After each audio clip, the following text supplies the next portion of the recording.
Hi, Recovery Girls, it's Chenille, and today I want to share with you something that's on my mind that I learned about very early on, kind of pre-recovery.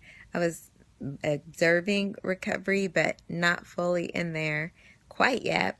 But I did learn something that was very valuable, and that is the concept of believing the behavior.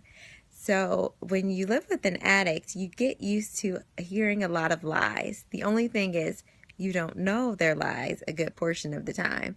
And so part of the crazy making of living with the addict is being told one thing, but the reality appears to be different, and you're trying to figure out, well, what's going on?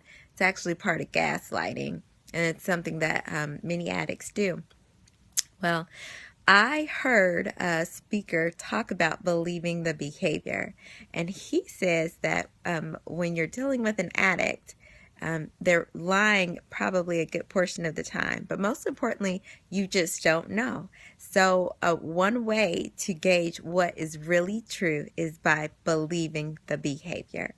I call it listening with my eyes. So when a person has a habit of not being honest, or the reality seems to be different than what they're telling me, I kind of plug my ears so that I no longer hear their words or see their words via email, text, things like that.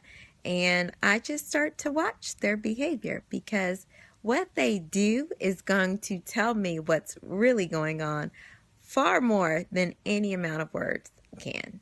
Okay, remember that words are just that. People can say whatever they want to say, but the proof is in the pudding. So you can just sit back and watch what's going on, and a person will tell you what they really mean. Now, the problem with believing the behavior is that sometimes what is true and reality is very uncomfortable.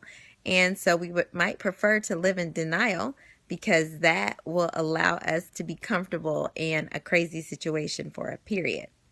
However, when we're working recovery and we're staying focused on reality, and we're trying to stay present in what's really going on, you can no longer just believe whatever someone says. You start to require to see that their actions match up with their words if you were to believe them. And for me, I know that has been very difficult.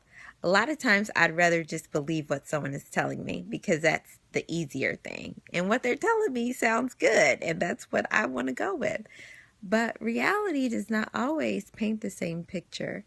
And while it can be very painful to believe the behavior and to look at reality for what it really is, ultimately, by looking at reality and square on, I have the opportunity to make some good choices for myself based on what is, not on what isn't. Recovery Girls, I don't know where you find yourself today, but if you find that reality and someone's actions are not adding up, just believe the behaviors. Trust yourself. Pray about it, and ask God for solutions, and He will definitely reveal it to you. We'll know the truth, and the truth will set us free. And when we watch, sometimes we get a bit of the truth just by watching instead of listening. Recovery Girls, remember that God is wild about you, and He longs to overshadow you in His goodness. All you have to do is let go and let God. I've let go, ladies. What about you?